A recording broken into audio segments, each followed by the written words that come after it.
وقوف کا مطلب ٹھہرے ہوئے تھے، میدان عرفات میں وقوف ہوتا ہے، وقوف کیے ہوئے تھے، اچانک اپنی سواری سے گرے اور اس کے کچلنے کے سبب انتقال کر گئے۔ ایک روایت میں یوں بھی ہے کہ وہ آ رہے تھے اور اچانک گرے گردن کے بل تو انتقال کر گئے، اور ایک حدیث میں یوں ہے بخاری مسلم میں کہ وہ سواری سے گرے، پھر سواری ان کے اوپر سے گزری، کچل دیا اس نے، ان کا انتقال ہو گیا۔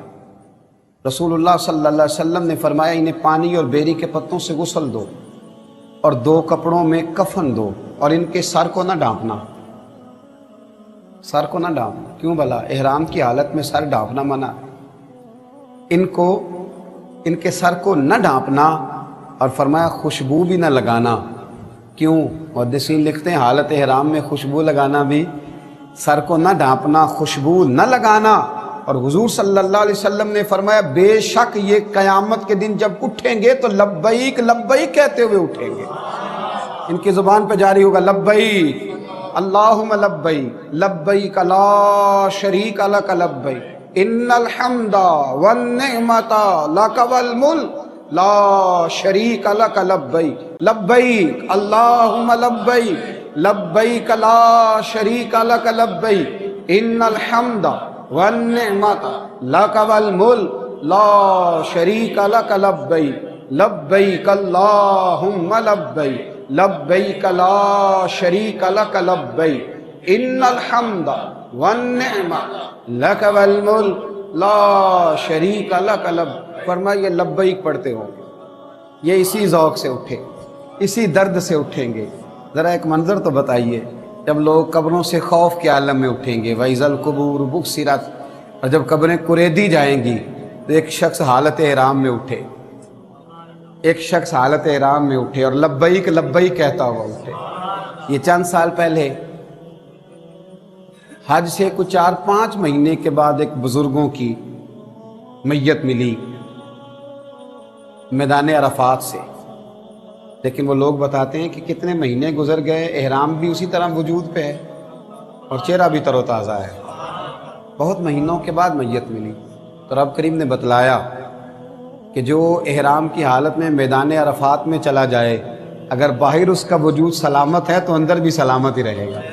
اور حضور علیہ السلام کا یہ فرمان، اس کی صداقتیں کہ یہ شخص اپنی قبر سے بھی لبیک لبیک کہتا ہوا ہی اٹھے گا۔ تو جو اس رستے میں گیا، جو اس راہ چلا، جو اللہ تبارک و تعالیٰ کے رستے کا مسافر بنا، اس کا اعزاز دیکھیے، اس کی شان دیکھیے۔ حاجی کو یہ سمجھنا ہے سب سے پہلے، اس کے لیے یہ بات ضروری ہے، اس کو یہ ازبر کرنا ہے، اس کو یہ سمجھنا ہے کہ میں اصل میں ہوں کون۔ دیکھیے جب انسان اپنا منصب سمجھ لیتا ہے،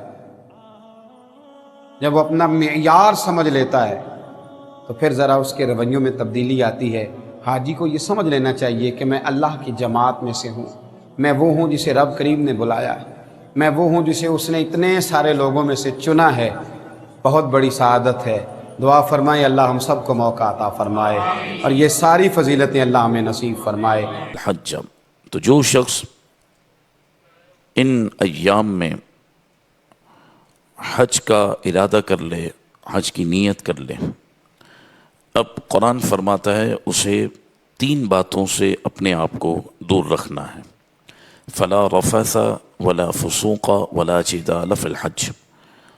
بالخصوص حج کے احرام کے بعد اور نیت کرنے کے بعد ان 3 کاموں سے حاجی نے ہر صورت میں اپنے آپ کو بچانا ہے۔ اصل اس مسئلے کو ہم نے سمجھنا ہے۔ ایک ہے رفث، ایک ہے فسوق اور ایک ہے جدال۔ رفث کہتے ہیں نکاح کے بعد اللہ تبارک و تعالیٰ کی اجازت سے جو عورت ہمارے لیے حلال ہوئی تو اب اس کے سامنے مخصوص معاملات کا تذکرہ کرنا یہ رفث کہلاتا ہے۔ تو ہم نے حج کے احرام میں اور حج کی نیت کرنے کے بعد اپنی منکوحہ جس سے ہمارا نکاح ہوا ہے اس سے ہم نے مخصوص معاملات کا تذکرہ بھی نہیں کرنا، ولا فسوق، اور جھگڑا نہیں کرنا، ولا فسوق گناہ نہیں کرنا، ولا جدال اور جھگڑا نہیں کرنا۔ رفث سے اپنے آپ کو بچانا ہے، گناہ سے اپنے آپ کو بچانا ہے، اور جھگڑے سے اپنے آپ کو بچانا ہے۔ مفسرین فرماتے ہیں جس نے ان 3 پابندیوں کو اپنے اوپر لازم کر لیا، اللہ تبارک و تعالیٰ اس کے حج کو مقبول بھی فرماتا ہے، مبرور بھی فرماتا ہے۔ تذکرہ نہیں کرنا، ٹھیک ہے، انسان اپنے آپ کو پابند کر لیتا ہے، اللہ کے فضل سے بچ جاتا ہے۔ رہ گئی 2 باتیں، فسوق اور جدال۔ گناہ ویسے بھی زندگی میں انسان کو بچنا ہے تو اس کی زندگی میں سکون آ جاتا ہے، اور ویسے بھی جھگڑا اللہ رسول کو پسند نہیں جب انسان ذات کے لیے جذبات میں آئے۔ تو گناہ سے بھی اپنے آپ کو پوری زندگی بچانا ہے، اور جھگڑے سے بھی اپنے آپ کو پوری زندگی بچانا ہے، بالخصوص جب اللہ کے ہم مہمان بنیں اور وہ سعادت اللہ تبارک و تعالی ہمیں عطا فرمائے جس سعادت کو پانے کے لیے لاکھوں دل تڑپتے ہوں۔ اللہ تبارک و تعالی اپنے فضل سے جس کو اس عظیم الشان سفر کا مسافر بنائے تو اب اس پر مزید ذمہ داری بڑھ جاتی ہے کہ وہ فسوق یعنی گناہ سے، جدال یعنی جھگڑے سے اپنے آپ کو بچا کے رکھے۔ صوفیہ فرماتے ہیں اللہ تبارک و تعالی جس پر 70 مرتبہ رحمت کی نظر فرماتا ہے اسے حج کا بلاوا عطا ہوتا ہے۔ 1 مرتبہ اللہ رب العالمین جس پر رحمت کی نظر کر دے اسے پھر اپنے عذاب میں مبتلا نہیں کرتا۔ حاجی وہ خوش نصیب ہے جس پر اللہ نے 70 مرتبہ رحمت کی نظر فرمائی ہے۔ فرمایا تمہیں اتنی بڑی سعادت جب اللہ کی بارگاہ سے عطا ہو رہی ہے تو اب جھگڑے سے اور گناہ سے اپنے آپ کو دور کرنا ہے۔ یاد رکھیے گا، بد زبانی، بد نگاہی، دیگر اور ایسے معاملات ہیں جس کو شریعت مطہرہ فسق کے اندر، گناہ کے اندر شمار کرتی ہے، اور ہم نے حج کے سفر میں، حج کے احرام میں اپنے آپ کو ان چیزوں سے بچا کے رکھنا ہے۔ حضور سید عالم صلی اللہ علیہ وسلم نے فرمایا جس نے میدان عرفات میں اپنی آنکھ اور اپنی زبان کی حفاظت کی اللہ تبارک و تعالیٰ اس کو بخش دیتا ہے۔ تو یاد رکھیے گا ہم نے گناہ سے اپنے آپ کو بچا کے رکھنا ہے، کیونکہ اگر اس سفر کے اندر ہم نے گناہ سے اپنے آپ کی حفاظت نہیں کی اور جھگڑے سے اپنے آپ کو نہیں بچایا، کیونکہ سفر ہے، انسان کئی معاملات اپنے مزاج کے خلاف پاتا ہے، گھر نہیں ہے، سفر ہوتا ہے۔ اللہ کے فضل سے اب تو بہت آسانیاں ہو گئیں، پھر بھی سفر ہوتا ہے تو کئی ایسے معاملات ہوتے ہیں کہ انسان کو غصہ آ جاتا ہے، اور انسان کئی مرتبہ اپنے حقوق کے لیے اس انداز میں آواز بلند کرتا ہے کہ سامنے والے سے وہ جھگڑے کی صورت بن جاتی ہے۔ تو ہم نے کچھ بھی ہو جائے اپنے آپ کو جھگڑے میں مبتلا نہیں کرنا۔ اللہ تبارک و تعالیٰ نے خاص طور پر حاجی کو جھگڑا کرنے سے اور گناہ کرنے سے منع کیا ہے۔ جب ہم جھگڑے سے، گناہ سے اپنے آپ کو بچا لیں گے تو انشاءاللہ اس سفر کی روحانیت ہمیں نصیب ہو جائے گی۔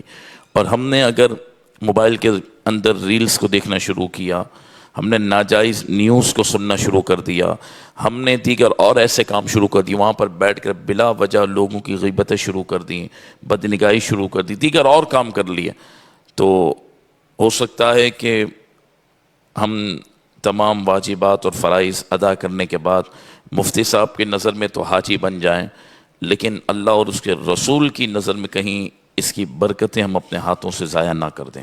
اس لیے حج کے اندر سب سے زیادہ جس بات پر زور دیا گیا نا، وہ اپنے آپ کو گناہ سے بچانا ہے اور جھگڑے سے اپنے آپ کو دور رکھنا ہے۔ پھر قرآن فرماتا ہے وَمَا تَفْعَلُوا مِنْ خَيْرٍ يَعْلَمْهُ اللَّهُ، جو تم نیکی کرتے ہو اللہ اسے جانتا ہے۔ اللہ کی رضا کے لیے جتنا نیک اعمال کا ذخیرہ تم جمع کر سکتے ہو وہ کر لیں، اور ویسے بھی حج کا سفر وہ سفر ہوتا ہے جس میں حاجی کے لیے نیکیوں کا اضافہ کر دیا جاتا ہے، اس کے عمل کی اللہ کی بارگاہ میں قدر مزید بڑھ جاتی ہے، اور اللہ تبارک و تعالیٰ اسے ایک ایک عمل پر لاکھوں نیکیوں سے مالا مال کر دیتا ہے۔ تو فرمایا تم نے اللہ کی رضا کے لیے نیک اعمال کو جمع کرنا ہے۔ فرمایا وَتَزَوَّدُوا، اور حاجی کے لیے قرآن فرماتا ہے زاد راہ بھی لے لو، یعنی سامان سفر بھی تم اپنے ساتھ رکھ لو۔ فَإِنَّ خَيْرَ الزَّادِ التَّقْوَى، پھر قرآن ذکر کرے جو حج کی روح ہے، جو حج کی جان ہے، جس پر حج کی برکتیں مشروط ہیں اور جس کے ساتھ حج کی برکتوں کو شریعت مطہرہ نے لازم قرار دے دیا، وہ ہے تقوی۔ اور تقوی کی آسان تعریف اگر ہم ایک جملے میں عرض کریں تو گناہ کو اپنی زندگی سے مائنس کر دینا، یہ تقوی کہلاتا ہے۔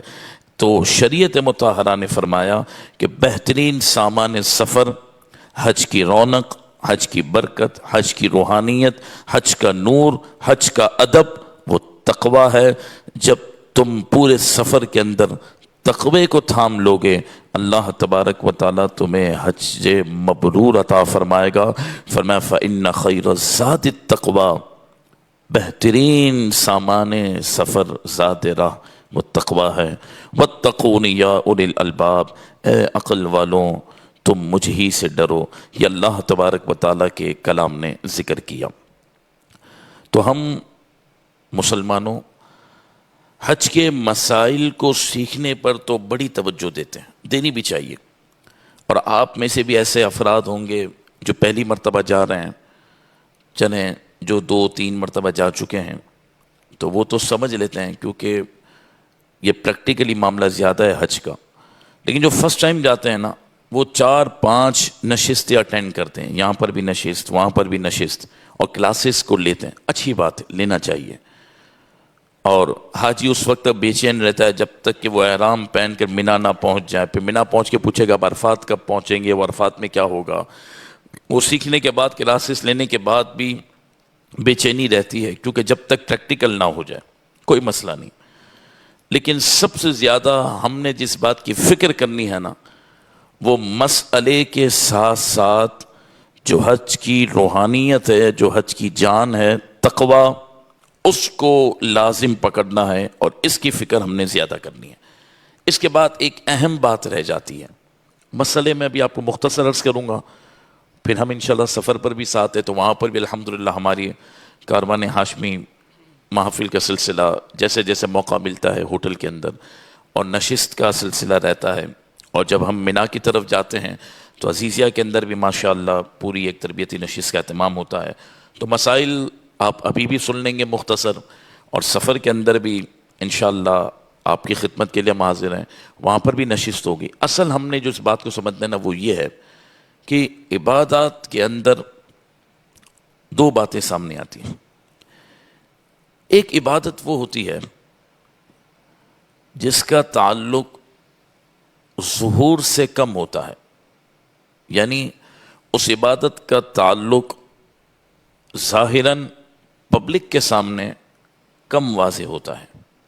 مثال کے طور پر آپ نفل پڑھ رہے ہیں، اگر آپ نفل اپنے گھر میں پڑھ رہے ہیں، یا ماشاءاللہ جو خوش نصیب تہجد پڑھ رہے ہیں، یا گھر کے اندر اشراق چاشت پڑھ رہے ہیں، یا گھر کے اندر قرآن کی کوئی تلاوت کر رہے ہیں، تو وہ عبادت پبلک میں شو نہیں ہو رہی۔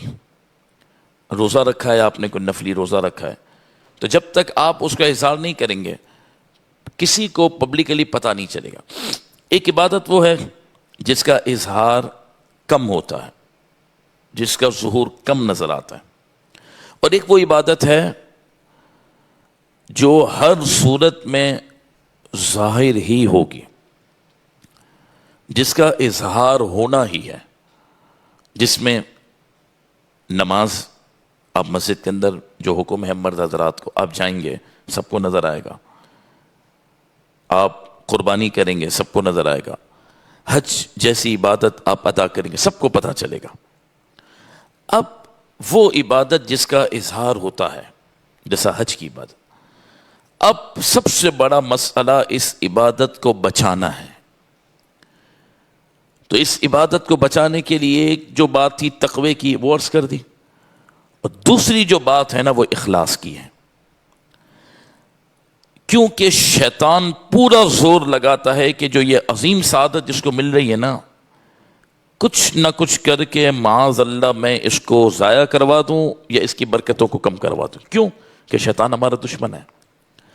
اب ہم سب نے یہ جو عبادت ہے جس کا اظہار ہر ممکن صورت میں ہونا ہی ہے، سب کو پتہ چلتا ہے کہ ہم حج پہ جا رہے ہیں، وہاں پر بھی جب ہم مینا میں جمع ہیں، عرفات میں جمع ہیں، تو کوئی اکیلے میں نہیں بیٹھے، سب کے سامنے خیمے کے اندر مکتب میں بیٹھے، سب کو پتہ چل رہا ہے۔ اب تسبیح بھی پڑھ رہے ہیں تو ایک ہال نما بنا ہے تو نظر آ رہا ہے، آپ قرآن بھی پڑھ رہے ہیں تو سب کو نظر آ رہا ہے، آپ وہاں پر کوئی بھی عبادت کریں تو سب دیکھ رہے ہیں آپ کو، کم سے کم وہ جو آپ کے خیمے اور مکتب کے اندر موجود ہیں وہ سب آپ کو دیکھ رہے ہیں، ہم سب کو دیکھ رہے ہیں۔ اب وہ عبادت جو پہلے دن سے آخری دن تک ظاہر ہے، شیطان سب سے زیادہ جو ظاہر ہونے والی عبادت ہے اس کو ضائع کروا دیتا ہے، اور وہ ریاکاری کی وجہ سے، کیونکہ ریاکاری یہ شرک خفی ہے۔ میرے آقا نے بڑا جلال فرمایا، کسی گناہ کے متعلق ہم نے یہ نہیں پڑھا، لیکن جو ریاکاری جس عمل کے اندر دکھلاوا آ جائے، فرمایا برکت تو دور کی بات ہے، تم نے اس کو شرک کے طور پر حضور جان عالم نے ذکر کیا کہ اللہ کے ساتھ تم نے شریک کیا۔ اب ہم سب کو بتاتے ہیں بھائی میں حج پہ جا رہا ہوں، جو پہلی مرتبہ بالخصوص جا رہے ہوتے ہیں ان کو خوشی ہوتی ہے، آفس میں بھی بتاتے ہیں، کاروبار کے اندر بھی سب کو اس کا اظہار کرتے ہیں۔ اچھا پھر لوگ ملنے کے لیے بھی آتے ہیں، پھول ہار بھی کرتے ہیں، ہم اپنے گھر کے اندر دعوت بھی کرتے ہیں، یہ سب چیزیں ہوتی ہیں۔ تو ان چیزوں کی ممانعت ہم ذکر نہیں کر رہے کہ آپ کسی کو نہ بتائیں، آپ کسی کی دعوت نہ کریں، آپ کوئی پھول ہار پہنانے آئیں تو آپ اس کو نہ پہنیں، ہم ایسی کوئی بات نہیں کر رہے، لیکن ہم نے اپنے دل کو سنبھالنا ہے اور اپنے آپ کو ریاکاری سے بچانا ہے۔ اور اگر ہم نے کہا ٹھیک ہے اب میں حج پہ جا رہا ہوں، میرے نام کے ساتھ آگے حاجی صاحب بھی لگے گا، اور ہم پبلک کو بتا رہے ہیں اور اس کے اندر نعوذ باللہ اگر ریاکاری آ گئی ہے تو پھر یہ برکتوں کو ہم ضائع کر دیں گے۔ اس لیے حج کے مسائل سیکھیں، ضرور سیکھیں، میں پھر کہوں گا ہم ساتھ ہیں، جو مسئلہ پوچھیں گے انشاءاللہ جواب دینے کی کوشش کریں گے، قدم قدم پر آپ کی رہنمائی حاصل کریں گے۔ ہاں ہم سو رہے ہیں یا کسی اور کام میں ہیں تو الگ بات ہے، ورنہ ہم آپ کے لیے حاضر ہیں، اس کا کوئی مسئلہ نہیں، لیکن مسائل جو حاجی سیکھنے پہ توجہ دیتا ہے نا، اس سے بڑھ کر اس کے لیے ضروری ہے کہ حج کو بچائے، اور حج بچے گا دو صورتوں میں، تقوی اور اخلاص۔ تقوی پورے سفر میں لازم ہے، میری بہنیں ہوں ہم بھائی ہوں، یعنی گناہ نہیں ہونا چاہیے، گناہ سے اپنے آپ کو بچانے سب سے زیادہ ضروری حج کے اندر گناہ کو ترک کرنا ہے۔ نعوذ باللہ حاجیوں کی وہاں نماز قضا ہو رہی ہیں، ایسا بھی مشاہدہ ہوا، عجیب لگتا ہے کہتے ہوئے، مینا کے اندر، مینا کی وادی میں حاجی نماز کے لیے نہیں اٹھ رہا، اور اس کی ظہر کی نماز یا عصر کی نماز چلی سو رہا ہے، فجر میں وہ نہیں اٹھ رہا۔ اب آپ بتائیں سب سے بڑا گناہ عبادات کے اندر نماز کو قضا کرنا ہے، یہ کیا ہے؟ پھر اتنی تیزی کے ساتھ وہ اپنی زبان کو استعمال کر رہا ہے، کئی مرتبہ وہ کاروان والوں سے اتنی تیزی کے ساتھ الجھ رہا ہے، میں نے پیسے نہیں دیے آپ کو، کیا یہ طریقہ ہے، یہ کیا حال ہے، یہ کیا کر رہے ہیں آپ؟ ارے بھائی بالکل آپ نے پیسے دیے ہیں، آپ ہمارے بھائی، ہم ایک فیملی ممبرز ہیں، لیکن آپ اچھی انداز میں بات کریں، جو آپ کو فیسلٹی دینے کی بات کی ہے وہ ضرور انشاءاللہ ملے گی، اس سے بڑھ کر ملے گی، لیکن وہ بھی سفر پر ہیں جو آپ کے ساتھ کاروان میں، آپ بھی سفر پر ہیں، کوئی کمی ہو رہی ہے تو اس کو اچھی انداز میں بات کریں۔ لیکن اگر ہم اپنا بلڈ پریشر ہائی کریں گے، نعوذ باللہ کوئی ہلکا جملہ نکلے گا، یا سامنے جو کاروان میں ہمارے ذمہ دار ہیں، جو بیچارے ہماری خدمت میں مامور ہیں، ان کی دل آزاری کا کوئی سبب بنے گا یا کوئی اور معاملہ ہوگا، تو بھائی ہو سکتا ہے لڑ جھگڑ کے آپ کو وہ سہولت تو مل جائے، لیکن خدا نہ خواستہ اگر ہماری تھوڑی سی بے صبری کی وجہ سے اگر برکتیں زائل ہو گئی تو پھر فائدہ کیا ہوا؟ اس لیے میں آپ سے ریکویسٹ کروں گا، مسجد میں ہم نے 2.5 گھنٹے کی جو نشست کی، اس میں ابتداً ہم نے اسی بات پر زور دیا، پھر آپ کی میں توجہ دلا رہا ہوں، اپنے آپ سے میں مخاطب ہوں، پورے سفر میں ہم نے اپنے آپ کا خیال رکھنا ہے کہ تقوی کو لازم کرنا ہے، اور اخلاص، ریاکاری نہیں آنی چاہیے، کوئی بھی کام کر رہے ہوں، اور کیونکہ یہ عبادت بڑی ظاہر ہوتی ہے، اس پر شاباشی بہت زیادہ ملتی ہے، پبلک بھی بہت مبارک بات کہتی ہے، دعاؤں کے لیے بھی ہمیں بہت کہتے ہیں، پھول ہار پہنانے والے بھی بہت ہیں، پوری زندگی کوئی ہار نہیں پہنائے گا، لیکن حج پہ جا رہے ہیں تو ماشاءاللہ ہار پہنانے کے لیے لوگ آ رہے ہیں، پھول پیش کر رہے ہیں، تحفے پیش کر رہے ہیں، بہت اچھی بات ہے، یہ اللہ کی طرف سے بڑا انعام ہے، لیکن ہم نے ان لمحات میں اپنے دل کو سنبھال کے رکھنا ہے کہ مالک کی تیرا فضل ہے، یا اللہ میں تو اس قابل نہ تھا، میرا وجود تو گندا ہے، سر کے بال سے لے کر پاؤں کے ناخن تک میرا جسم گناہوں سے آلودہ ہے۔ اے اللہ یہ تو رحمان اور رحیم اور تو غفار ہے، حنان و منان ہے۔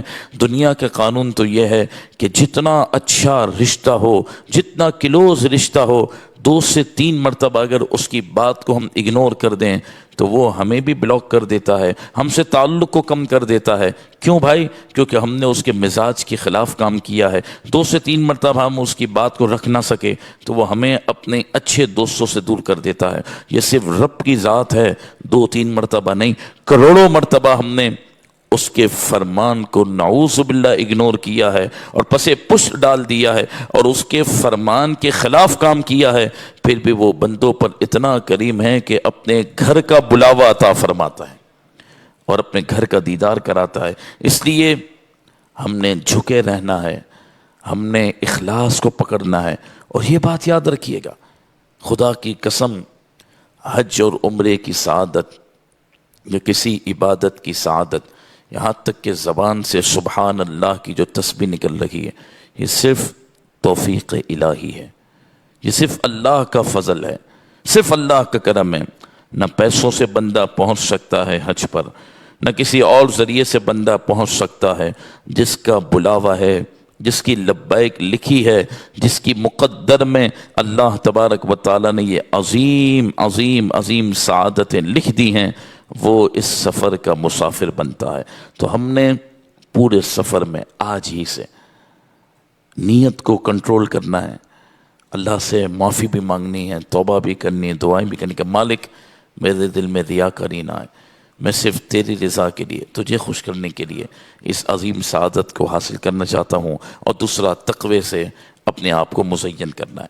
یہ ابتدائی جو ضروری بات ہے اس کو سمجھنے کے بعد اب رہ جاتی ہیں 2 باتیں، ایک ہی عمرہ اور ایک ہی حج۔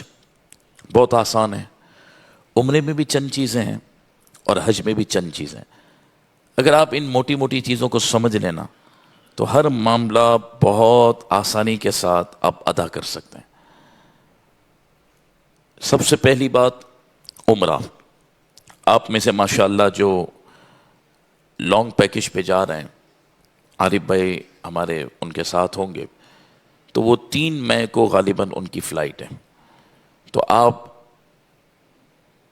سب سے پہلے عمرہ ادا کریں گے، اور جو 18 مئی کو شارٹ پیکج میں جا رہے ہیں 13-14 دن کے لیے، وہ سب سے پہلے مدینہ پاک پہنچیں گے۔ تو وہ مدینہ پاک سے پھر احرام باندھیں گے۔ تو دونوں باتیں میں عرض کر دیتا ہوں۔ عمرے کے اندر چند ضروری باتیں ہیں۔ ایک، عمرے کے اندر احرام و نیت ہے، ایک کام احرام و نیت ہے، دوسرا طواف ہے، تیسرا سعی ہے، چوتھا طواف کے نفل پڑھنے ہیں آپ نے، پانچواں مردوں نے حلق کروانا ہے، عورتوں نے قصر کرنا ہے، اور یہ عمرہ ادا ہو جائے گا۔ کوئی مشکل کام نہیں ہے۔ احرام کی چند پابندیاں ہیں جو آپ کتابوں کے اندر پڑھ رہے ہیں، کتابچہ یہاں پر بھی آپ کو گفٹ میں ملے گا، اور میں بھی عرض کر دیتا ہوں۔ مرد حضرات نے سلے ہوئے کپڑے استعمال نہیں کرنے، مرد حضرات نے اپنے سر کو نہیں ڈھانپنا، چپل ایسی پہننی ہے کہ ابری ہوئی جو ہڈی ہے وہ واضح ہونی چاہیے، اور میل کچیل کو احرام کے وقت دور نہیں کرنا۔ احرام کی جو ضروری پابندی ہے، خوشبو کا اس کے اندر استعمال نہیں کرنا۔ یہ چند چیزیں جس سے احرام میں ہر جا سکتا ہے، اس سے شریعت مطہرہ نے منع کیا ہے۔ تو ہم جب عمرے کا ہو یا حج کا ہو، جب احرام باندھنے کا ارادہ کریں، اچھی طرح غسل کر لیں، جسم پر جو زائد بال ہیں اس کو اپنے جسم سے دور کر لیں، صفائی ستھرائی کا خاص استعمال اور اہتمام کریں۔ مرد حضرات 2 چادریں پہنیں گے جو سلی ہوئی نہیں ہوں گی، اور خواتین کے لیے یاد رکھیے گا کوئی مخصوص احرام نہیں ہے۔ ٹھیک ہے، آپ حاجی کے ہم جائیں گے تو ایک کیپ اور ایسی چیزیں ملیں گی آپ کو، تو وہ استعمال کرنا چاہیں تو کر سکتے ہیں، لیکن عورت کے لیے کوئی الگ سے لباس کا احرام شریعت نے ذکر نہیں کیا۔ عورتیں احرام کے اندر خاص طور پر ایک بات کا خیال رکھیں گی کہ ان کے چہرے پر کپڑا نہیں آنا چاہیے، ایسا کپڑا جس سے ان کے چہرے کو کپڑا مس ہو رہا ہو، کپڑا ان کے چہرے پہ چپک جائے، اس سے عورت نے احرام کے اندر اپنے آپ کو دور رکھنا ہے۔ ہاں، اگر ایسی وہ کیپ عورت استعمال کر رہی ہے جس کے اندر نقاب ہے اور وہ اتنا دور ہے کہ چہرے سے ٹچ نہیں ہو رہا، یا بار بار ہوا کی وجہ سے کسی اور وجہ سے وہ نقاب اگر چہرے پہ نہیں لگ رہا، تو پھر اس صورت میں عورت کو اجازت دی جائے گی کہ ٹھیک ہے کوئی نامحرم بار بار آ رہا ہے تو وہ ایسا گتا یا ایسا کوئی سلسلہ کر لے جو چہرے سے دور ہو، چہرے پہ لگ نہ رہا ہو، تو اس کی فقہاء کرام نے اس وقت اجازت دی ہے۔ لیکن نقاب کرنا اور چہرے کو مکمل اس انداز میں ڈھانپنا کہ چہرہ اور کپڑا مس ہو رہا ہو، تو اس کو احرام کے اندر منع کیا گیا۔ باقی عورتیں سلے ہوئے کپڑے بھی پہنیں گی، عورتیں اپنے سر کو بھی ڈھانپیں گی، عورتیں اگر چاہیں تو وہ پھر اپنے ہاتھوں کو ان چیزوں کو بھی چھپا سکتی ہیں۔ شریعت مطہرہ میں جو فقہاء کرام ہیں انہوں نے اس بات کی اجازت دی ہے۔ مرد حضرات نے احرام کی حالت میں لباس میں احتیاط کرنی ہے، سلے ہوئے کپڑے استعمال نہیں کرنے، سر کو نہیں ڈھانپنا، اور چہرہ تو ویسے ہی نہیں ڈھانپتے مرد حضرات، اور ان چیزوں کی آپ نے احتیاط کرنی ہے۔ اب جب آپ ان باتوں کو سمجھ لیتے ہیں تو اب عمرے کے لیے ہم انشاءاللہ مکۃ المکرمہ پہنچے۔ اس کو یہ سمجھنا ہے کہ بعض لوگ کہتے ہیں کہ فوراً میں عمرہ کر لوں۔ اگر آپ کے جسم میں توانائی ہے، آپ کو جو جسمانی جو تقاضے ہیں، حاجت ہے کھانے کی، پینے کی، فراغت کی، اگر آپ کو اس کی نیڈ نہیں ہے، آپ بالکل فریش ہیں، آپ سمجھتے ہیں کہ میں جب پہلی مرتبہ کعبے پہ نظر کروں گا تو میں دل جمعی کے ساتھ اللہ سے دعا کر سکتا ہوں، سکون کے ساتھ، ادب کے ساتھ طواف اور صحیح کر سکتا ہوں، مجھے کوئی پرابلم نہیں ہے، میرے جسم میں بالکل توانائی ہے، تو ٹھیک ہے۔ ورنہ عمومی طور پر یہ ہوتا ہے کہ ہم تقریباً ایک دن ایک رات پہلے جاگ رہے ہوتے ہیں، ملنے ملانے والے ہوتے ہیں، سامان کی پیکنگ ہوتی ہے، تیاری ہوتی ہے، ایک ذہن ماشاءاللہ خوش بھی ہوتا ہے، فکر میں بھی ہوتا ہے، تو نیند بعض اوقات کم ہوتی ہے، بعض اوقات ملنے ملانے کا سلسلہ ایک رات پہلے تک جاری ہوتا ہے۔ یہ سلسلہ ہوا، پھر آپ اور ہم 4-5 گھنٹے پہلے پہنچ گئے ایئرپورٹ، جو ضروری ہے، پھر سامان کے لیے یہ سب پروسیس سے ہم گزرتے ہوئے فلائٹ میں بیٹھے، تقریباً 3.25 سے 4 گھنٹے کی فلائٹ ہے اگر ڈائریکٹ ہے، اور کنیکٹ ہے تو پھر جتنا اسٹے ہے وہ بھی آپ اپنے ساتھ اس کو پلس کر لیں۔ اس کے بعد ہم جدہ شریف پہنچے، وہاں سامان کا پروسیس ہے، وہاں پاسپورٹ کے معاملات ہیں، وہاں امیگریشن ہے، یہ سب کرتے کرتے پھر ہم بس میں بیٹھے۔ بس کے بعد پھر سفر ہے 1.5-2 گھنٹے کا، اور ہم کیونکہ حج میں کئی مرتبہ معلم کے دفتر پر، وہاں سے ہوتے ہوتے بندہ ہوٹل پہنچتے، تو یوں دیکھیں نا آپ، تو 16-18 گھنٹے کا پروسیس ہے۔ ہم جب گھر سے نکلتے ہیں اور مکہ شریف یا عزیز یا ہوٹل پہنچتے ہیں تو 16 سے 18-20 گھنٹے عمومی طور پر لگ جاتے ہیں۔ جو انسان اب 16-18 گھنٹے سفر کے اندر ہو، گھر سے چلا، کراچی ایئرپورٹ پر 3-4 گھنٹے لگے، فلائٹ کے اندر 4 گھنٹے لگے، پھر جدہ ایئرپورٹ کے اوپر اس کو 2-3 گھنٹے لگے، پھر وہاں سے بس میں بیٹھ کر ہوٹل پہنچا، بہت تھک جاتا ہے۔ تو ہمارا مشورہ یہ ہے کہ آپ احرام کی نیت میں تو کیا ٹینشن ہے، آگے حج میں بھی تو ہم تو احرام باندھنا ہے نا، کیا مسئلہ ہے، آپ کو اللہ کی بارگاہ سے ثواب مل رہا ہے۔ اگر نماز کا وقت نہیں جا رہا، آپ آرام کر لیں، نماز کا وقت ہو چکا ہے تو نماز پڑھ لیں، آرام کر لیں، کچھ کھانا پینا کھا لیں، فریش ہو جائیں۔ اگر تھوڑا آرام ہو جائے گا نا اور فریش ہو جائیں گے نا، اور پھر جب ہم انشاءاللہ عمرے کے لیے جائیں گے نا، تو یوں سمجھے توجہ بھی ہوگی، دل بھی لگا ہوگا، اور ہمیں پتہ تو ہو کہ ہم نے جب کعبے پہ نظر کرنی ہے تو مانگنا کیا ہے، ہم نے اللہ رب العالمین کی بارگاہ سے کیا دعائیں کرنی ہیں۔ تو یہ ایک احتیاط ہے جو عمومی طور پر جو پہلی مرتبہ حجاج جاتے ہیں ان کی توجہ نہیں ہوتی۔ تو میں کوئی شریعت میں کوئی لازم نہیں ہے کہ آپ آرام کر کے ہی عمرہ کریں، ڈائریکٹ بھی جائیں تو کوئی مسئلہ نہیں ہے، لیکن ایک مشورہ تھا کہ آپ موسم کو بھی دیکھ لیں، دھوپ کی شدت کو بھی سامنے رکھیں، کیونکہ آگے ہمارے حج کا سفر ہے۔ کوئی ایسا کام نہ کریں کہ ہم جس وجہ سے اپنے جسم کو آزمائش میں ڈال دیں بلا وجہ، اور جس وجہ سے ہم آزمائش کو دعوت دیں، کوئی تکلیف میں آ جائیں، آگے ہمارا بڑا سفر ہے، حج کا فریضہ ہے، تو یہ مناسب نہیں ہے. اس لیے آپ اپنے جسمانی آرام کا بھی، اپنی نیند کا بھی خیال رکھیں. ہاں نماز قضا نہیں ہونی چاہیے، اس کی پابندی ہے، وقت پر نماز ادا ہو، باقی تھوڑا آرام کر لیں، فریش ہو جائیں، کھا پی لیں، تو انشاءاللہ تبارک و تعالی آپ کو یہ مشورہ اگر عمل کریں گے تو بڑا فائدہ دے گا. اب ہم خانہ کعبہ کے اندر داخل ہو رہے ہیں، تو حدیث پاک کے مطابق جو پہلی نظر پڑی جائے، کعبے پر جب پہلی نظر پڑتی ہے تو جو دعا کی جاتی ہے وہ قبول ہوتی ہے. اس کا یہ مطلب نہیں کہ اگر آپ کی اور میری پلک جھپک گئی تب دعا کرنا چھوڑ دیں. کچھ لوگ یہ بھی سمجھتے ہیں پہلی نظر میں بس 1 سیکنڈ میں دعا کے پلک جھپک گئی، کتنی دیر کے لیے آپ آنکھیں کھلی رکھیں. نہیں، پہلی نظر کی فضیلت حدیث پاک میں ضرور بیان کی گئی، لیکن جب تک آپ کعبے کو دیکھ کے دعائیں کر رہے ہیں انشاءاللہ قبولیت ہے. اللہ کے آپ اور ہم مہمان ہیں، تو آپ ایسی جگہ کھڑے ہو جائیں کہ وہاں رش نہ ہو، آپ کو دھکا نہ لگے، اور آپ طواف عمرے کا شروع کرنے سے پہلے اللہ تبارک و تعالیٰ کی بارگاہ میں دعائیں کریں.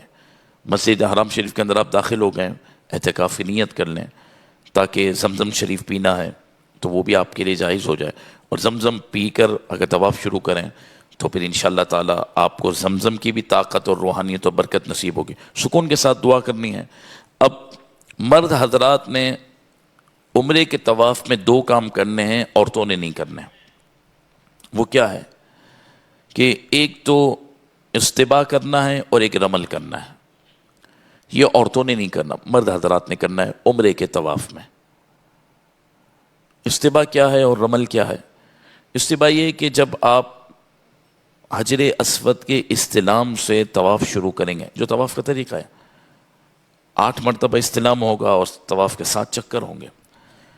وہاں سبز لائٹ لگی ہے، گرین لائٹ، اور آپ کو پبلک نظر آ رہی ہوگی کہ وہ جو ہے نا استلام کر رہی ہوگی، اور ایک کارنر پہ حجر اسود، رکن اسود کے پاس جو نصب ہے اس کی سیٹ میں آ کر آپ استلام کریں گے. تو اس سے پہلے جب طواف شروع کریں تو مرد حضرات اپنا سیدھا کاندھا وہ کھول لیں گے. سیدھا کاندھا اس وقت کھولیں گے مرد حضرات، اور احرام کو اس انداز میں باندھ لیں گے کہ جو سیدھا کندھا کھولنے کے بعد جو احرام کا پلو ہے نا وہ بائیں بازو کے پاس ہم رکھ لیں گے، اور سیدھا کاندھا کھلا ہے. ایک کام طواف کے اندر، عمرے کے طواف میں مرد حضرات نے یہ کرنا ہے. اور دوسرا، طواف کے شروع کے 3 چکر کے اندر رمل کرنا ہے. مرد حضرات نے، عورتوں نے دونوں کام نہیں کرنے. استباء کاندھا کھلا یہ تو حرام ہے، عورت کے لیے ممکن بھی نہیں ہے. دوسری بات، رمل بھی عورتوں نے نہیں کرنا، مردوں نے کرنا. رمل کیا ہے اس کو بھی سمجھ لیں. کچھ لوگ دوڑ رہے ہوتے ہیں، دھکے مار رہے ہوتے ہیں، نہ. پہلوان جب رنگ کے اندر دوسرے پہلوان سے مقابلے کے لیے آتا ہے، اور مقابلہ شروع ہونے سے پہلے جو اس کی چال ہوتی ہے، سینہ چوڑا کرنا، کاندھوں کو تھوڑا اٹھانا اور اونچے اونچے قدم چلنا، تو اس چلن کو رمل کہتے ہیں. دوڑنا نہیں ہے، وہ صحیح کے اندر دوڑنا ہے، میلین اخضرین کے درمیان. رمل دوڑنے کا نام نہیں. رمل ہے کاندھے تھوڑا سا اوپر کر کے، سینہ چوڑا کر کے، اونچے قدم جیسے پہلوان چلتا ہے نا، تو اس چلن کا نام رمل ہے. اور یہ پورے طواف میں نہیں ہوگا اور نفلی طواف میں نہیں ہوگا، یہ عمرے کے طواف میں ہوگا اور شروع کے 3 چکر میں ہوگا مرد حضرات کے لیے. یہ سنت ہے.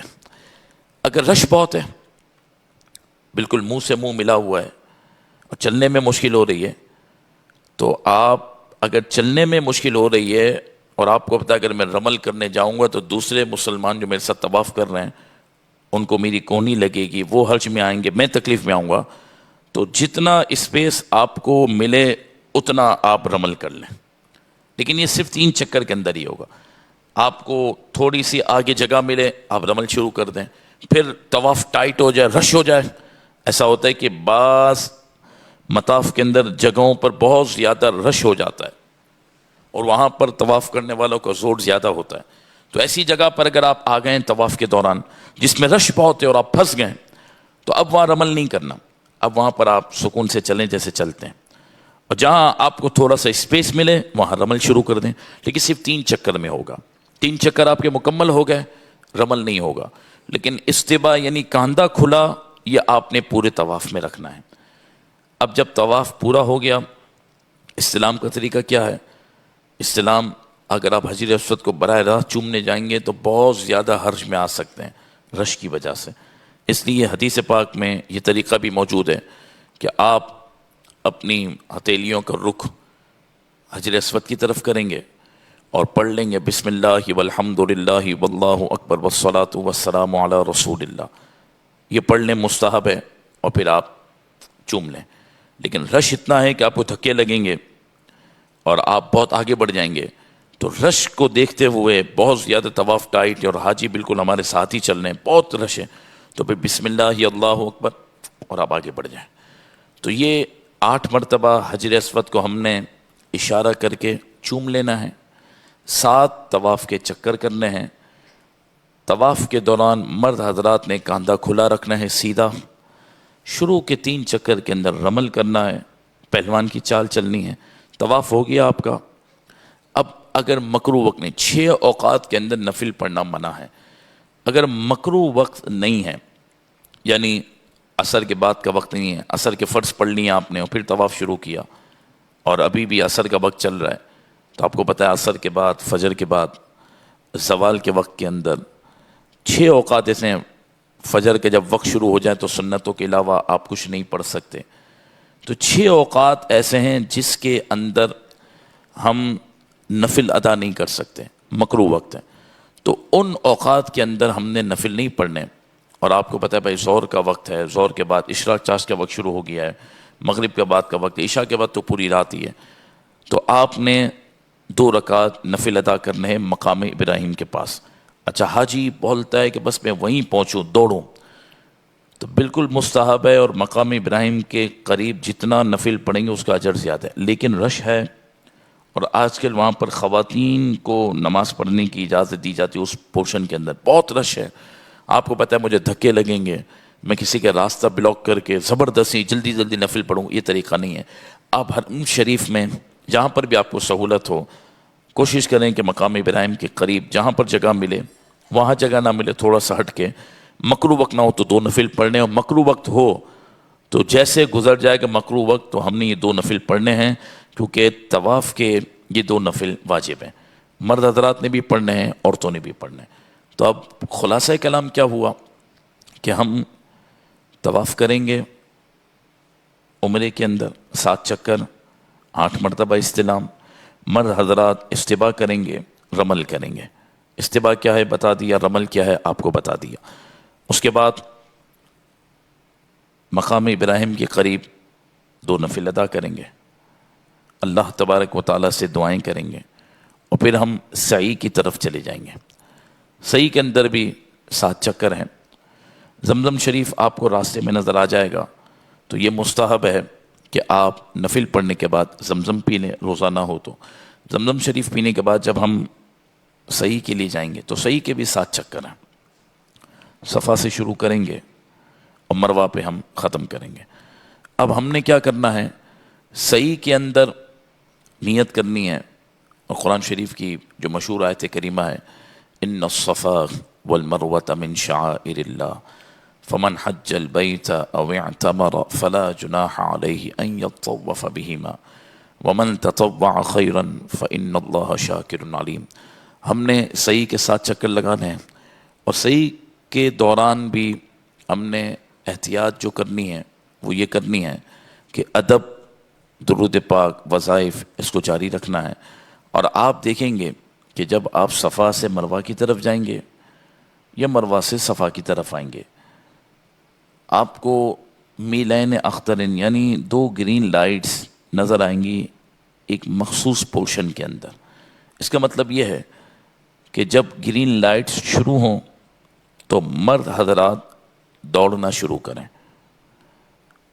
اور جب وہ پورشن کا اختتام ہوگا جہاں تک دوڑنا ہے شریعت کا جو مطالبہ ہے، وہاں پر پھر 2 گرین لائٹ دی ہوئی ہیں، یعنی ابتدا میں بھی گرین لائٹس ہیں جو اشارہ کر رہی ہیں کہ دوڑو، اور جب وہ پورشن ختم ہو رہا ہے تو وہاں پر بھی گرین لائٹس دی ہوئی ہیں کہ یہاں رک جاؤ۔ پورے صحیح کے اندر نہیں دوڑنا، صرف 2 سبز لائٹوں کے درمیان دوڑنا ہے، مرد حضرات کو، عورتوں کو نہیں، نمبر 1۔ نمبر 2، صفا سے مروہ کی طرف جائیں پھر بھی دوڑنا ہے جب گرین لائٹس آ جائیں، مروہ سے صفا کی طرف جائیں پھر بھی دوڑنا ہے۔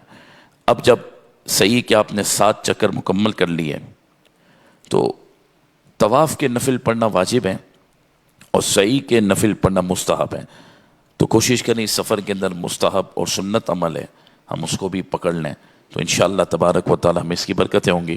وہی بات ہے مکروہ وقت نہ ہو تو صحیح کے بھی نفل ادا کر لیں۔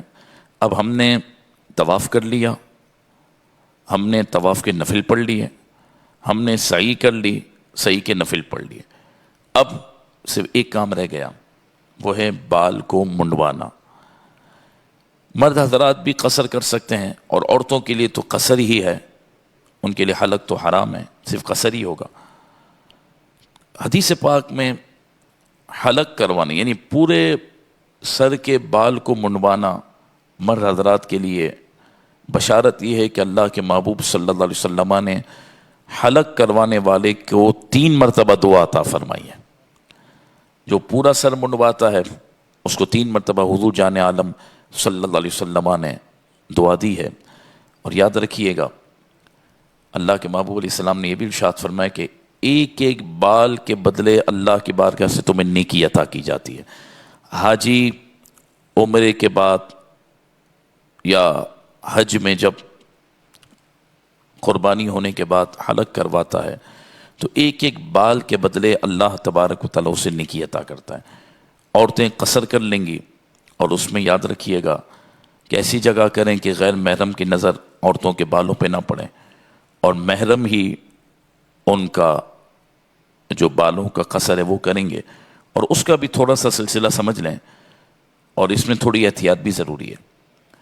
خواتین کی تقصیر کا سلسلہ کیا ہوگا؟ ایک تو ہم نے پردے میں کرنا ہے اپنے کمرے میں، غیر محرم کے سامنے عورتیں بال نہیں کھول سکتی۔ دوسرا، جب محرم اپنے گھر کی خواتین کی تقصیر کریں بالوں کی تو اس میں تھوڑا خیال بھی رکھیں، اور اس کا سلسلہ یہ ہے کہ عورتوں کے بال کو کھول کے مکمل طور پر اسٹریٹ کر لیا جائے۔ مکمل طور پر جب عورتوں کے بال کو سیدھا کر لیا جائے گا تو اس کے بعد اندازے سے 3 حصے عورت کے بال کے کر لیں۔ ایک آپ نے اسٹریٹ کر لیا عورت کے بال، اسٹریٹ ہونے کے بعد 3 حصوں میں اس اسٹریٹ بالوں کو تقسیم کر دیں، 3 حصے میں، اور اس کے بعد کوئی بھی ایک حصے کو لیں اور انگلی کے پورے پر پورا گھمائیں اور تھوڑا اوپر سے کاٹ لیں۔ فائدہ یہ ہوگا کہ جب وہ دوسری مرتبہ عمرہ کریں گی، تیسری مرتبہ عمرہ کریں گی، ظاہر سی بات ہے جب آپ مکہ شریف میں موجود ہیں، 30 دن کے لیے جا رہے ہیں، تو آپ کے پاس ٹائم ہوگا مکہ شریف میں عمرے کریں، طواف کریں۔ یہ الگ بات ہے کہ فقہاء کرام کا اختلاف ہے کہ جب حاجی پہنچ جائے تو اب عمرہ کرنا اس کے لیے بہتر ہے یا طواف کرنا بہتر ہے۔ تو اب اگر وہ 3 4 5 عمرے کر رہی ہیں لیڈیز، اگر آپ ایک ہی چٹیا بنا کر اس کے بالوں کو کاٹیں گے تو آپ بال اس کے کہاں تک پہنچا دیں گے؟ اس لیے اس کا طریقہ یہ ہے کہ بالوں کو اسٹریٹ کیا جائے، اس کو 3 حصوں میں تقسیم کیا جائے، ایک حصے کو انگلی کے پورے پہ لیا جائے اور تھوڑا اوپر سے کاٹا جائے۔ پھر جب دوسرا عمرہ کریں تو درمیانی والے حصے کو لے لیں، انگلی کے پورے پہ اچھی طرح گھمائیں، پھر تھوڑا اوپر سے کاٹیں، پھر تیسرے والے حصے کو لے لیں۔ فائدہ کیا ہوگا؟ 3 عمرے ہو گئے، 3 مرتبہ اگر عورت نے قصر کی ہے تو قصر جو شریعت کو مطلوب ہے وہ بھی پورا ہو گیا، اور عورتوں کی جو بالوں کی جو لینتھ ہے اس پہ بھی کوئی بہت زیادہ اثر نہیں پڑے گا۔ تو ہم اس مسئلے کو بھی ذہن میں رکھیں۔ اب آپ دیکھیں عمرے کے اندر کیا ہوا، ایک تو احرام و نیت، طواف کے نفل، سعی کے نفل مستحب پڑھ لیں، یاد رکھ لیں، اور حلق، یہ 5 6 چیزیں ہم نے کر لیں، ہمارا عمرہ ادا ہو گیا۔ حج کے اندر طریقہ تو ہم وہاں پر انشاءاللہ تفصیلاً آپ کو ذکر کریں گے، یہاں پر صرف اتنی سی بات عرض کر دیتا ہوں۔ حج کے اندر بھی صرف چند چیزیں ہیں، میں نے آداب اور تو آپ کو عرض کر دیے، جو اصل وہ بتایا آپ کو۔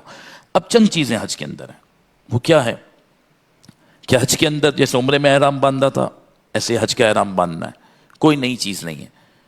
عمرے کا احرام باندھنے سے پہلے جیسے ہم نے صفائی حاصل کی تھی، ناخن تراشے تھے، جسم پر جو زائد بال تھے اس کو جو ہے نا جسم سے دور کیا تھا، غسل کیا تھا، یہ سب چیزیں جو کی تھی وہی اب حج کا جب احرام باندھیں گے انشاءاللہ مینا جانے سے پہلے وہی چیزیں کرنی ہیں۔ تو حج کے اندر احرام اور نیت جیسے عمرے میں تھی۔ نمبر 2، وقوف عرفہ۔ وقوف کہتے ہیں ٹھہرنے کو۔ میدان عرفات میں حاجی کا حج کے احرام کی نیت کے ساتھ 9 ذی الحج کو ظہر کے وقت میں ٹھہرنا۔ خلاصہ کیا ہوا؟ وقوف عرفہ، وقوف کہتے ہیں ٹھہرنے کو۔ اور نمبر 3، طواف زیارت۔ جیسے آپ نے عمرے کا طواف کیا تھا نا، ویسے ہی طواف زیارت، کوئی نئی چیز نہیں ہے۔ یہ 3 چیزیں حج کے اندر فرض ہیں، کوئی 3 چیزیں ادا کر لے اس کا حج کا فریضہ مکمل ہو جاتا ہے۔ نمبر 1، احرام نیت جیسے عمرے کی تھی، اب عمرے کی جگہ صرف حج آ جائے گا لفظ کہ یا اللہ میں نے حج کا احرام باندھا، بس کوئی فرق نہیں ہے، نیت آداب وہی ہیں۔ تو حج کے اندر جو فرائض ہیں وہ کتنے ہیں؟ نمبر 1، احرام نیت، نمبر 2، وقوف عرفہ، اور نمبر 3، طواف زیارت۔ یہ 3 چیزیں حج کے اندر فرض ہیں، جو ان کو ادا کر لے اس کا فرض مکمل ہو گیا۔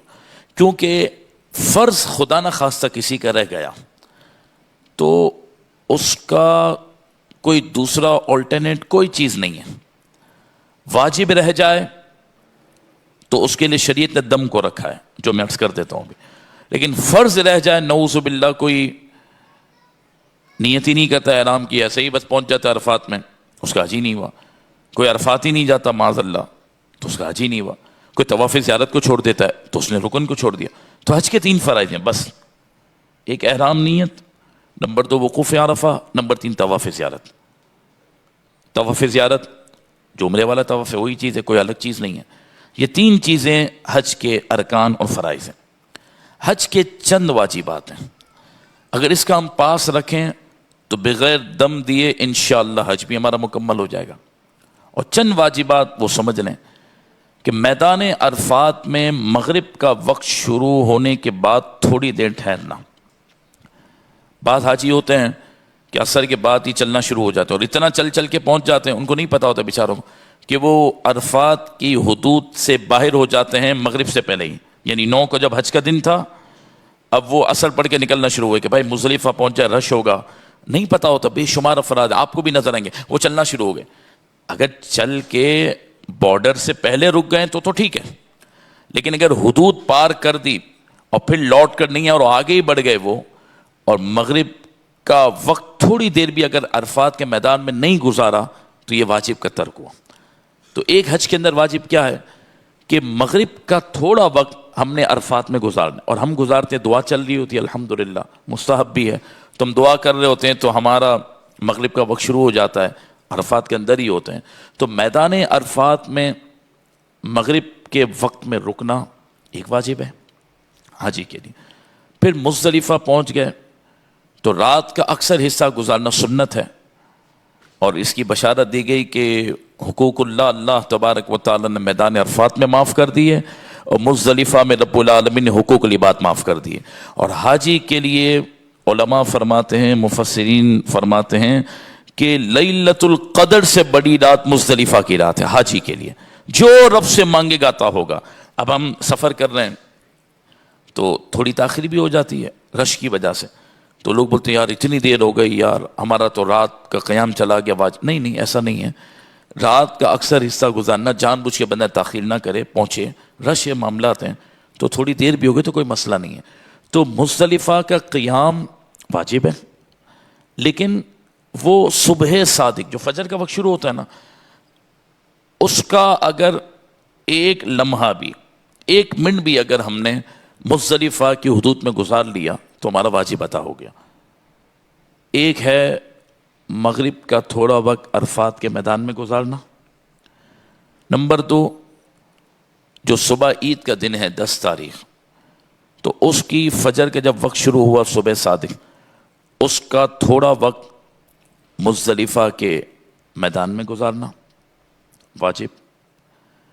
نمبر 3 اب جب شروع ہو گیا عید کا دن تو فقہ حنفی میں اور فقہ حناف کے نزدیک ترتیب واجب ہے، اور اب جو حکومت نے قربانی کے معاملات کیے ہیں تو اس وقت جو محققین نے مسئلہ عرض کیا وہ بھی میں عرض کر دیتا ہوں آپ کے سامنے، لیکن پہلے جو بات ہے اس کو سمجھ لیں۔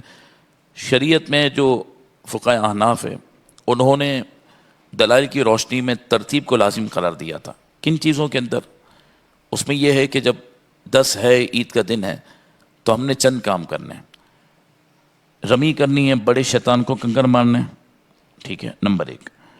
نمبر 2 قربانی کرنی ہے، اور نمبر 3 قربانی ہو گئی تو احرام کی پابندی اب ختم ہو گئی، وہی حلق کروانا ہے جیسے عمرے میں کروایا تھا، اور خواتین نے قصر کرنا ہے۔ یہ 3 کام تھے۔ بڑے شیطان کو رمی کرنی ہے بڑے شیطان کے ساتھ، ٹھیک ہے، نمبر 1۔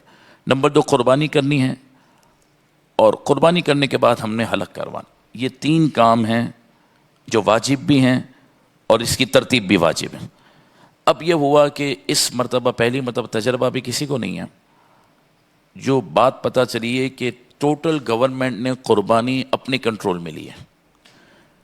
اب کسی کو انڈیویجلی اپنی انفرادی قربانی کی اجازت نہیں، یہاں تک کہ جو گروپس لیڈرز ہیں، جو کاروان ہیں، ان کے لیے بھی ممانعت کر دی، اور بہت سخت ان کے لیے بھی قانون ہے کہ خدا نخواستہ کوئی پکڑا گیا تو لائسنس کینسل ہوگا، یہ 10 سال کی سزا ہے، بڑی سختی کر دی۔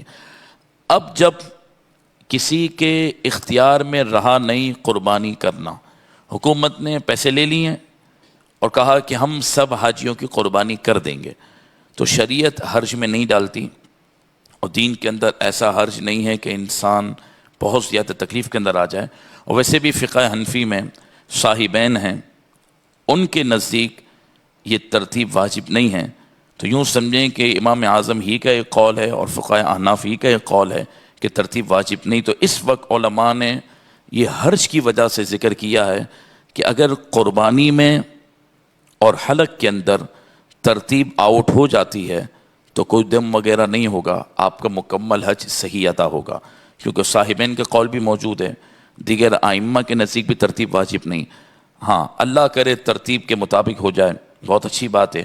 اب حکومت، ہم وہاں پہنچتے ہیں عزیزیہ میں، ہم کو کیا ٹائم دیتے ہیں، آپ کی قربانی کب ہوگی، پورے گروپ کی قربانی کب ہوگی، تو یہ ہم کو نہیں پتہ۔ اچھا وہ ٹائم دے رہے ہیں مثال کے طور پر کہ بھائی کاروان ہاشمی کا جو گروپ ہے اور جو پورا سلوٹ ہے، ان کی جو نا قربانی ہم صبح 11 بجے کر لیں گے۔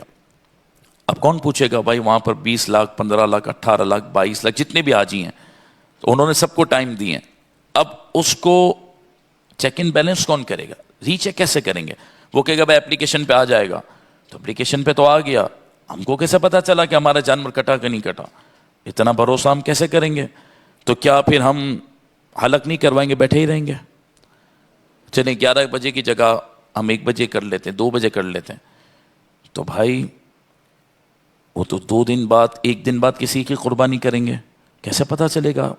اللہ کرے ایسی کوئی واضح سچویشن ہو جائے اور یقینی کوئی چیز ثابت ہو جائے تو ہم یہی کہیں گے حاجی کو کہ جب تک باقاعدہ کنفرمیشن نہ ہو جائے قربانی کی، آپ نے حلق نہیں کروانا۔ لیکن اگر سعودیہ ہم پہنچتے ہیں، پہلی مرتبہ ادھر دیکھتے ہیں، سسٹم ہم کو نہیں سمجھ آتا، ہم کو پتہ ہی نہیں چلتا، ہمارے جو گروپ لیڈر ہیں وہ کہتے ہیں نہیں بھائی کوئی کنفرمیشن ہم نہیں دے سکتے کہ کب آپ کی قربانی ہوگی، جو انہوں نے ٹائم دیا پکی بات ہے اس پر ہوگی، کچھ پتہ نہیں، تو پھر اگر قربانی سے پہلے بھی حلق کروا لیں گے تو اس میں کوئی حرج نہیں ہے، فقہ حنفی کے نزدیک بھی یہ درست ہے۔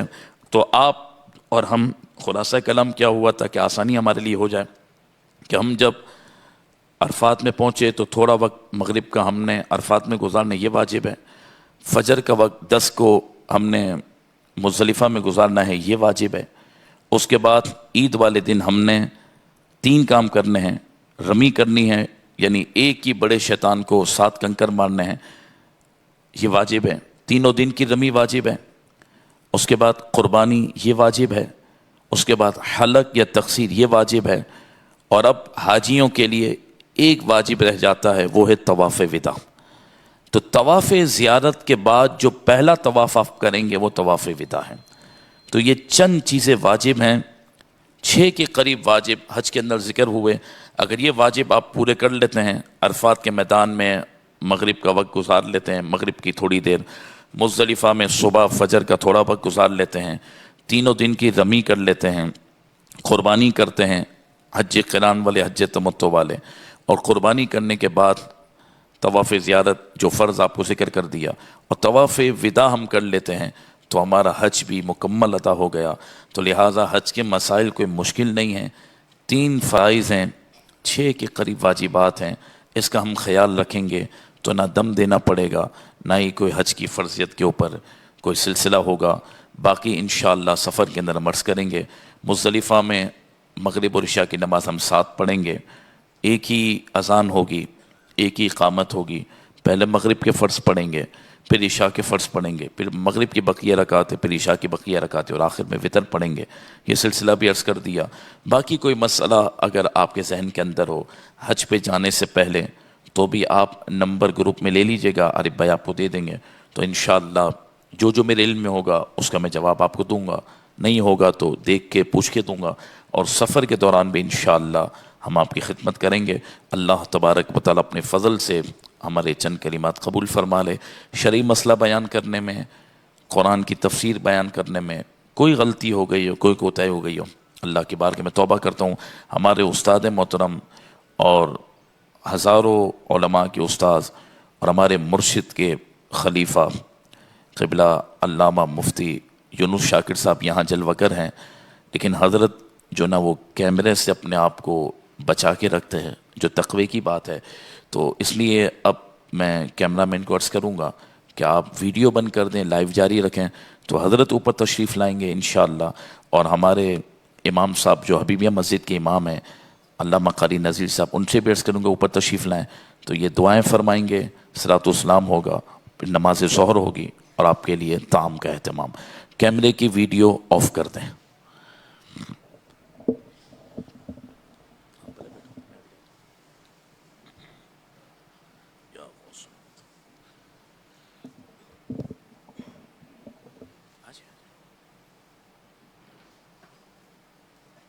وہاں جانا ہے کیا؟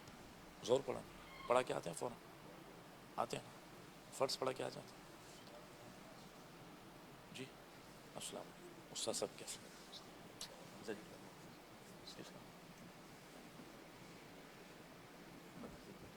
بند کر دیں؟ نہیں امام صاحب، اچھا کیوں؟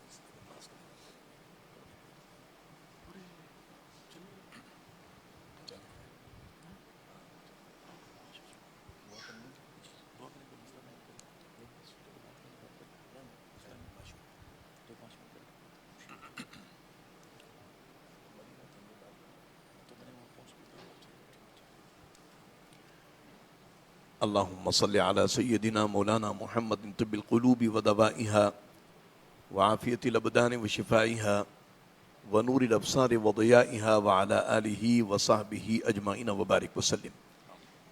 یا رب کریم، یا رب کریم، اے کریم پروردگار، یقیناً یہ تیری عنایت اور تیری مہربانی کہ تو نے ہمارے ان تمام احباب کو لاکھوں کروڑوں بندوں میں سے ان کا انتخاب کیا کہ اس سال یہ تمام اہل محبت حرمین شریفین میں حاضر ہوں۔ اے اللہ، انتظام تو نے فرمایا ہے، تو مسبب الاسباب ہے، آسانیاں بھی پیدا فرما دے۔ سفر، جیسا کہ علامہ صاحب نے فرمایا کہ یقیناً سفر میں صعوبت اور تکالیف تو آتی ہی ہیں، لیکن سفر وسیلہ ظفر بھی ہے، کامیابیوں کا ایک خزینہ ہے۔ اے اللہ، اس سفر حج کو ہم تمام حاضرین کے لیے، سامعین کے لیے ذریعہ نجات بنا دے۔ ہم تمام کے حج کو پروردگار حج مقبول و مبرور فرمائے، لغزشوں کوتاہیوں سے اللہ تبارک و تعالی ہم سب کو محفوظ فرمائے، اور تقاضۂ بشری کے تحت اگر کچھ کوتاہیاں ہم سے سرزد ہو جائیں تو اے اللہ تو کریم ہے، اپنے فضل و کرم سے ہمیں معافی عطا فرما دینا۔ اے اللہ، بہت سارے ہمارے احباب یہاں ایسے یقیناً ہوں گے کہ جن کو تو نے اس سے پیشتر بھی یہ سعادت نصیب فرمائی کہ انہوں نے حرمین شریفین میں حاضری کا شرف پایا ہے، لیکن بہت سارے ایسے بھی ہیں کہ جو اس مرتبہ ان کا انتخاب پہلا ہوا ہے، اے اللہ ان کے اور پرانے اور ہم سب کے لیے ایسے اسباب بنا دے کہ یہ حاضری آخری حاضری نہ ہو، بار بار جانا آنا نصیب رہے، اور صرف حج بیت اللہ شریف ہی کے لیے نہیں بلکہ عمرے کے لیے بھی مولا تو ہمارے لیے غیب سے اسباب پیدا فرما، اور حج جب کر لیں تو سید عالم صلی اللہ تعالی علیہ وسلم کی بارگاہ بے کس پناہ میں حاضر ہونا، اللہ اکبر، کہ جس کو امام اہل سنت نے فرمایا کہ ان کے طفیل حج بھی خدا نے کرا دیے، اصل مراد حاضری اس پاک در کی ہے، اور فرماتے ہیں کہ کعبے کا نام تک نہ لیا، طیبہ ہی کہا، پوچھا تھا جب کسی نے کہ نہضت کی زر کی ہے، اے اللہ حج کی قبولیت کے لیے سرکار ابد قرار صلی اللہ تعالی علیہ وسلم کی بارگاہ بے کس پناہ میں ہم سب کو باادب حاضری کا شرف بھی عطا فرما۔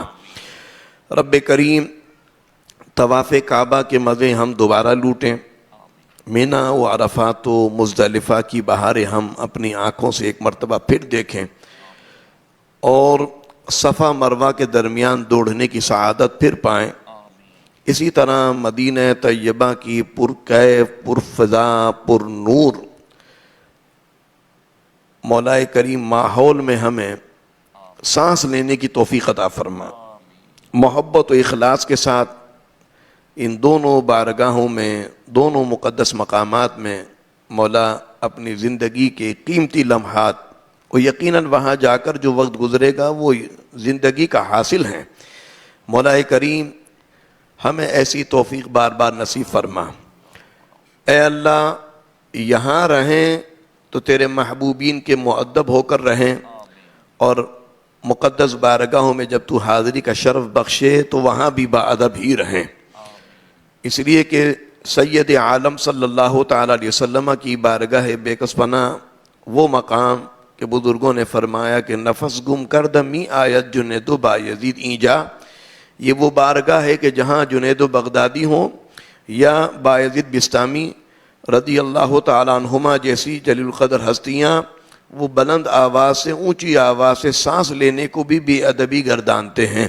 اے اللہ ہمیں اس مقدس بارگاہ میں با ادب رہ کر وقت گزارنے کی توفیق عطا فرما۔ اے رب کریم یقیناً حج کے ذریعے تو معافی عطا فرماتا ہے اور خلاصی نصیب فرما دیتا ہے اور خیر و برکت عطا فرماتا ہے۔ ہمارے لیے بھی مولا کریم اس حج کو حج مقبول و مبرور فرما دے، آسانیاں ہو جائیں، تکالیف دور ہو جائیں، غیب سے اچھے اسباب عطا فرما، غیب سے اچھے وسائل عطا فرما دے، اور ہمارے مزاج کو مولا اچھا کر دے، ہمارے اعمال کو اچھا کر دے، ہمارے کردار کو ستھرا فرما دے، ہماری نظروں کو پاک فرما دے، ہمارے جسموں کو پاک فرما، ہمارے لباس کو ستھرا کر دے، ہماری فکر پاکیزہ ہو جائے، ہماری نیتیں پاکیزہ ہو جائیں۔ اے اللہ جس طرح تو نے ہمیں لوگوں کے سامنے ستھرا رکھا ہے، اے اللہ ہماری خلوتیں اور تنہائیاں بھی پاک فرما دے۔ اے اللہ ہماری جلوتوں کو بھی جس طرح تو نے ہماری جلوتوں کو اچھا رکھا، خلوت بھی پاکیزہ کر دے، بلکہ ظاہر و باطن کے اس تضاد کو دور کر دے، ظاہر کو ستھرا کیا تو باطن کو بھی اجلا کر دے، نور معرفت عطا فرما، قرآن و حدیث کا فہم عطا فرما، تفقہ فی الدین مرحمت فرما، ہمارے سینے کو علم کے لیے، اپنی معرفت کے لیے، اپنی پہچان کے لیے کھول دے، ہمیں ذہن واسع عطا فرما، کشادہ ذہن عطا فرما، اور جو پڑھیں، جو سنیں، جو دیکھیں وہ محفوظ رکھنے کی مولا ہمیں توفیق عطا فرما، جو مانگا وہ بھی نصیب ہو جائے، اور جو نہ مانگ سکے اور تو جانتا ہے کہ ہمارے حق میں بہتر تھا نہیں مانگ سکے، تو بن مانگے ہمیں وہ سب کچھ عطا فرما دے۔ اے اللہ اس حج کو ہمارے لیے مغفرت کا سامان کر دے، اور ہمارے وہ احباب جو گزشتہ سالوں میں ہمارے ساتھ کبھی ہوا کرتے اور آج ہم میں موجود نہیں ہیں، ہم سب کے اعزاء اقربا، والدین، قرابت دار، دوست احباب، اور جن جن کے ساتھ ہم نے سفر حج کیا اور سفر عمرہ کیا، آج وہ دنیا میں نہیں رہے، ایمان کی سلامتی کے ساتھ دنیا سے رخصت ہو گئے، تو ان کے لیے بھی ہم دعا کرتے ہیں مولا ان کی بھی بخشش و مغفرت فرما۔ ہمیں اپنے بزرگوں کے لیے ثواب جاریہ صدقہ جاریہ کا سامان فرما دے، ہماری اولاد کو نیک و صالح فرما کر ہمارے لیے بھی صدقہ جاریہ ثواب جاریہ کا سامان فرما دے۔ عالم اسلام کی خیر ہو، مسلمانوں کو ان کا کھویا ہوا وقار عطا فرما، اسلام کو شان و شوکت عطا فرما۔ بلاد اسلامیہ میں جہاں اضطراب ہے اس اضطراب اور بے چینی کو دور فرما دے۔ رب کریم فلسطین، کشمیر، غزہ، سوڈان اور جہاں جہاں مسلمان دشمنوں سے برسرے پیکار ہیں، مولا ان کو فتح و نصرت سے ہمکنار فرما۔ اسلام کا بول بالا ہو، دشمنان اسلام کا منہ کالا ہو۔ تمام بلاد اسلامیہ کو محفوظ فرما، ہمارے ملک پاکستان کو بھی داخلی خارجی انتشار سے بچا لے۔ اے اللہ ہماری تجارت میں برکت عطا فرما، ہماری زراعت میں برکت عطا فرما۔ اے اللہ ہمارے کھیت ہمیشہ لہلہاتے رہیں، ہمارے باغات ہمیشہ سرسبز و شاداب رہیں۔ اے اللہ ہمارے دریا ہمیشہ موجزن رہیں۔ اے پروردگار ہمارے کنویں ہمیشہ سیراب رہیں۔ آسودگی مرحمت فرما، راحت عطا فرما، ہم سب کے رزق و روزگار میں برکت ہو۔ ہمارے ہاتھوں کو، ہمارے بچوں کے ہاتھوں کو، ہماری بچیوں کے گھر والوں کے ہاتھوں کو ہمیشہ اوپر والا رکھ، دینے والا بنا، بانٹنے والا بنا، بھر بھر کے تقسیم کرنے والا بنا۔ مانگنے سے بچا، مانگنے والا ہونے سے بچا، معذور ہونے، مجبور ہونے، مقروض ہونے سے ہم سب کو محفوظ فرما۔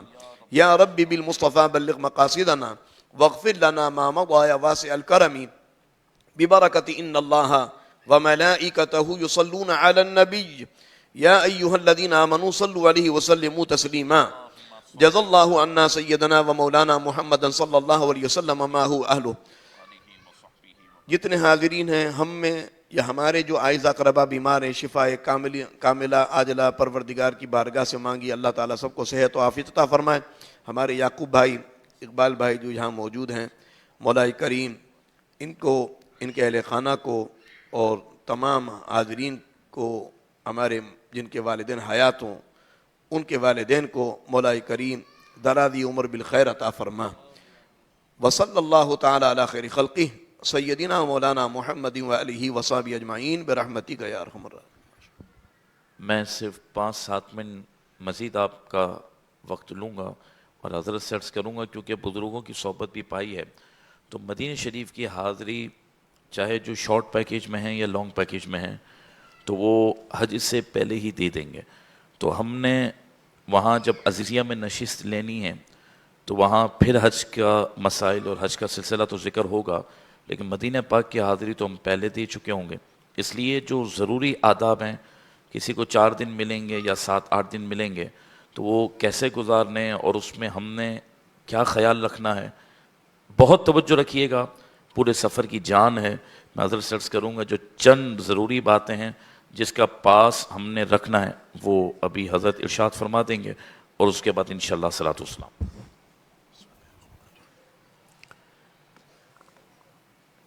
اعوذ باللہ من الشیطان الرجیم، بسم اللہ الرحمن الرحیم۔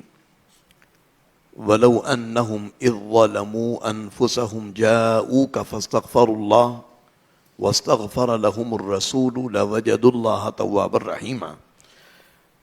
صدق اللہ مولانا العظیم وبلغنا رسولہ النبی الکریم ونحن علی ذلک لمن الشاہدین والشاکرین والحمد للہ رب العالمین۔ دیکھیے، حج مکمل اللہ کے محبوبین کی ادائیں ہیں۔ ہر رکن کو آپ دیکھیں گے اس کا ایک پس منظر ہے، اس کی ایک تاریخ ہے، اور ہمارے آقا حضور سید عالم صلی اللہ تعالی علیہ وسلم نے ان تمام کو حج میں جمع فرما دیا۔ بعض احکام اور بعض ارکان، بعض افعال اس میں فرض قرار پائے، جیسا آپ نے سماعت فرمایا، بعض واجبات، بعض جو ہے وہ مسنون رہے، بعض مستحب کے درجے میں رہے۔ لیکن سید عالم صلی اللہ تعالی علیہ وسلم کی بارگاہ میں حاضری کتنی ضروری ہے۔ حضور علیہ الصلوۃ والتسلیم نے فرمایا جس نے حج کیا میری زیارت کو نہیں آیا فقد جفانی، اس نے مجھ پر زیادتی کی۔